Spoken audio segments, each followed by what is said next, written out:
Strange. I spent lifetimes here in the world of tangible forms, but each time I emerge from the throne, it's like I'm seeing it for the first time. Broken, impoverished, beautiful. It seems I must delay my work for a time. When I reclaimed my shadow, I learned a great deal. Daedric plots, alliances and betrayals, the return of things lost in time, the loss of things the world thought certain. I have much to do. In the short term, I need Fear. He took his leave to attend to matters outside my fortress. I wish to speak with both of you in a more private setting. Please find Fear, and then meet me at the elegiac replication. We will speak in time. First, find Fear. I wish for both of you to meet me at the elegiac replication, a memorial south of here. Our discussion should be away from prying eyes and ears, even those of my own people. You will find her in her retreat here in the Basilica. My totems tend to her wounds even as we speak. Of course, you already know how this will end. I hope that knowledge brings you some measure of peace.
Set.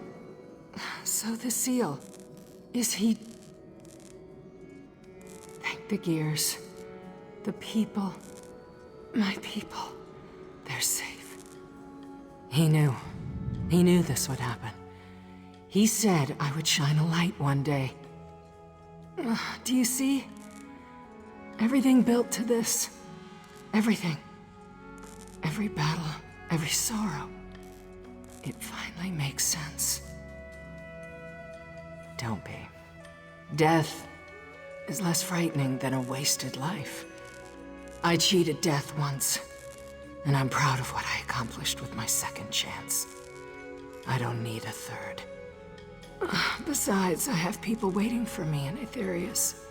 It's past time I saw them again. Farewell, my friend. When your time comes, I vow to meet you at the gates to Aetherius. You have my word.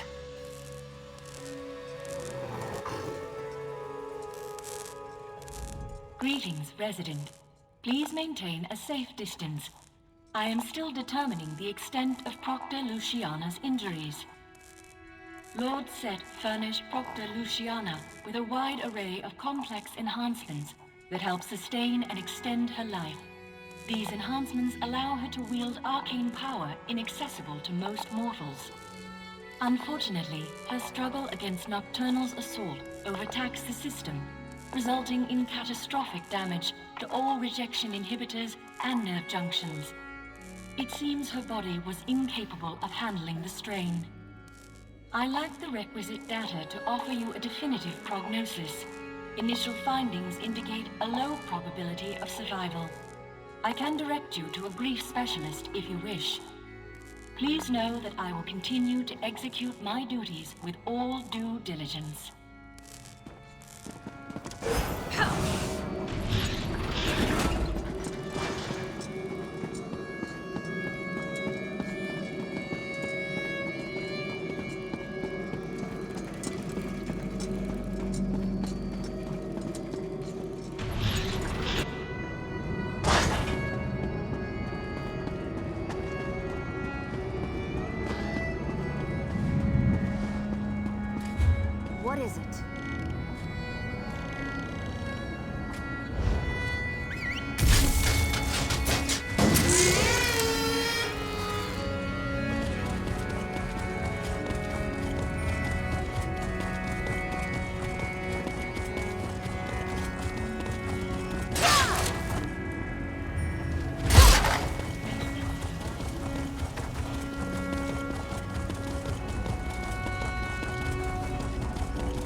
erstwhile companion.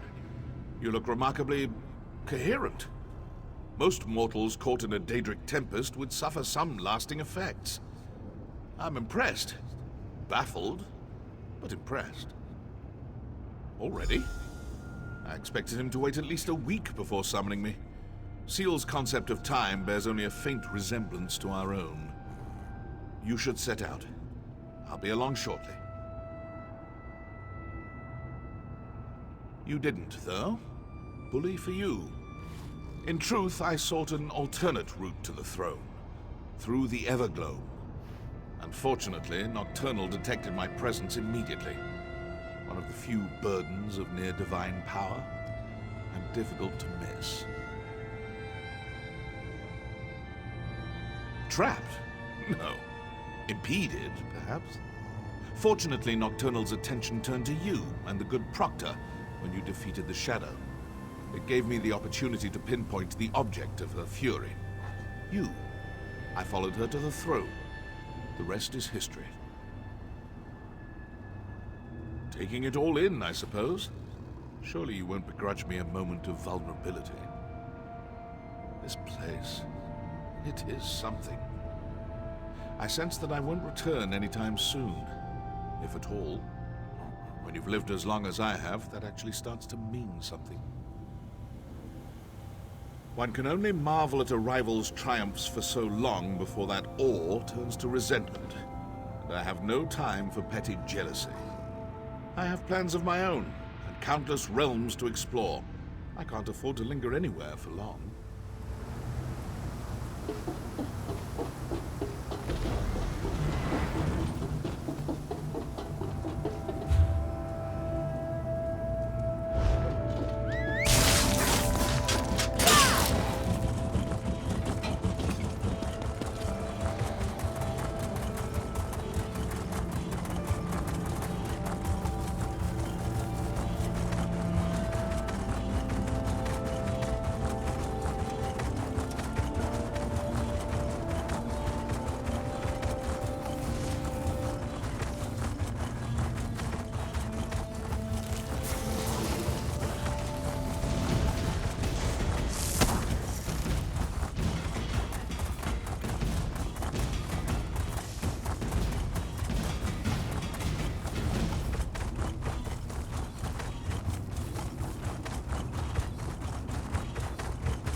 Thank you both for coming.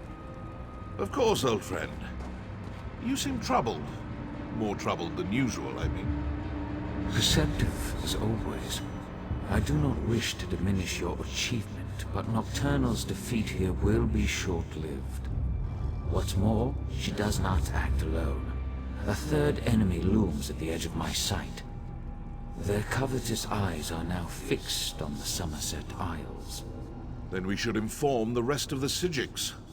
They'll need to prepare. I will inform them personally. I have a separate task for you, Devaith. Take the skeleton key. Keep it hidden for as long as you can. I trust that this task pleases you. After all, your love of such trinkets is what brought you here in the first place. Sometimes I wonder if you see too much. I will keep it safe. Farewell, Devaithfir. We will not meet again. I haven't visited this memorial for centuries, but even I need reminders every now and again. Do you like this place? It took me the better part of a decade to perfect it. Every stone, flower tells a story. Tales of how things were, how they ought to be. I thought about destroying it on more than one occasion. I'm glad I didn't. I know. Ask and I will answer truthfully. Just know that the truth often fails to satisfy. You expect something grand, but I promised you the truth.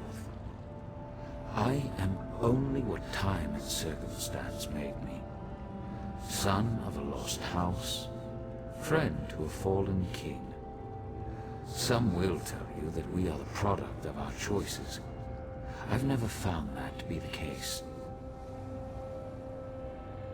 I am whatever the people need me to be. A guardian, an oppressor. For some, too distant. For others, too meddlesome. I am the canvas upon which they paint their dreams and resentments. A vessel for their hopes and doubts. A mirror, nothing more. I don't. But my companions, Vivek and Almalexia, see their divinity as essential. Godhood brings them joy and purpose. They find meaning in the theatrical. Who am I to deprive them of that? Almalexia defies simple analysis. I doubt she could even describe herself accurately.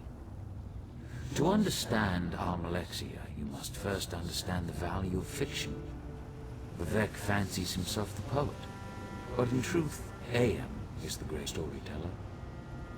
Vivek knows the boundaries that separate fact from fiction.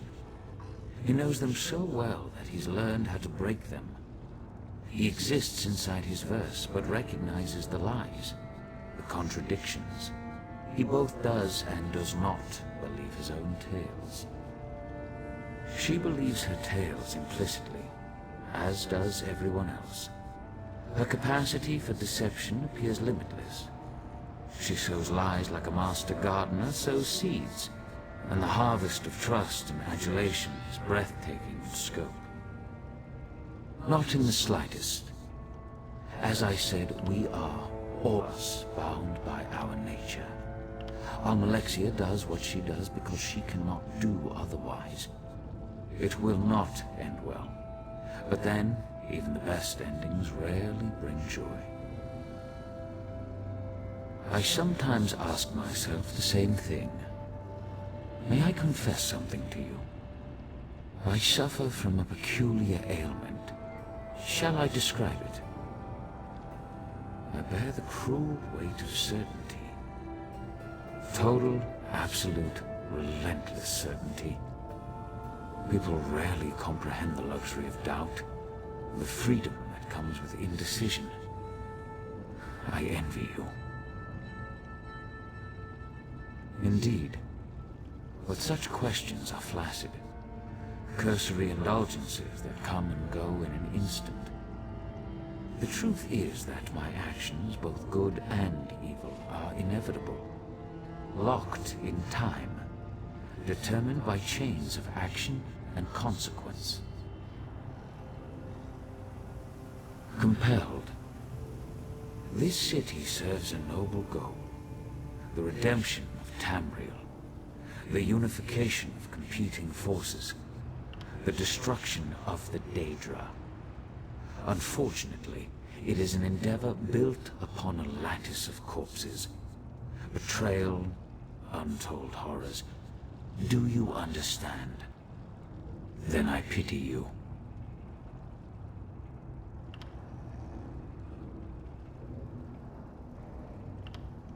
You expect something grand, but I promised you the truth.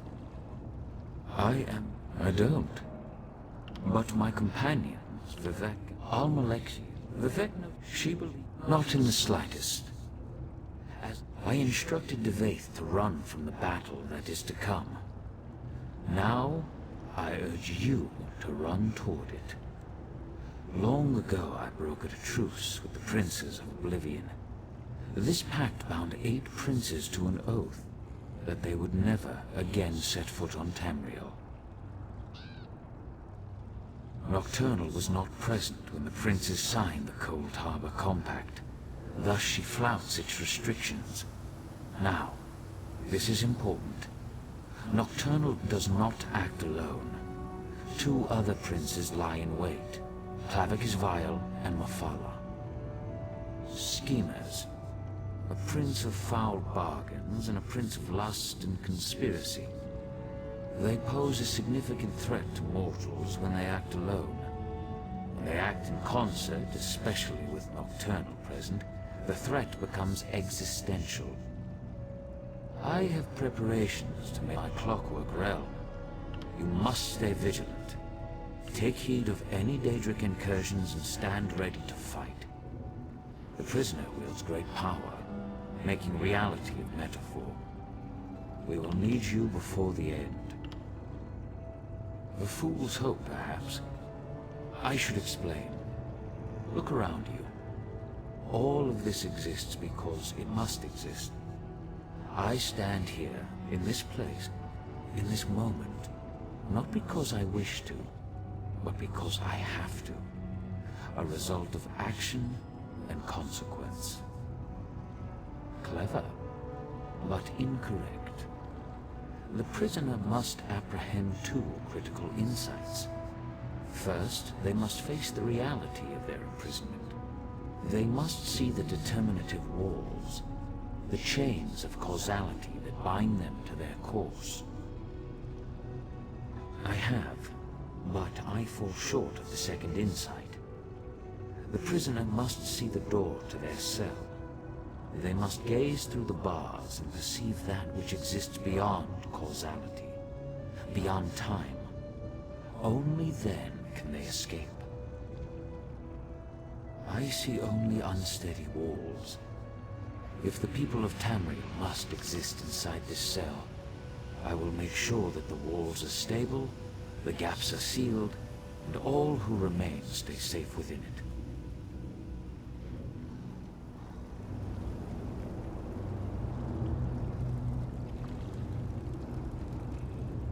Do you like this place?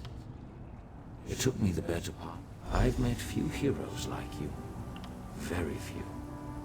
I take this matter of the Triad upon myself, but in truth, you may be the one that saves us.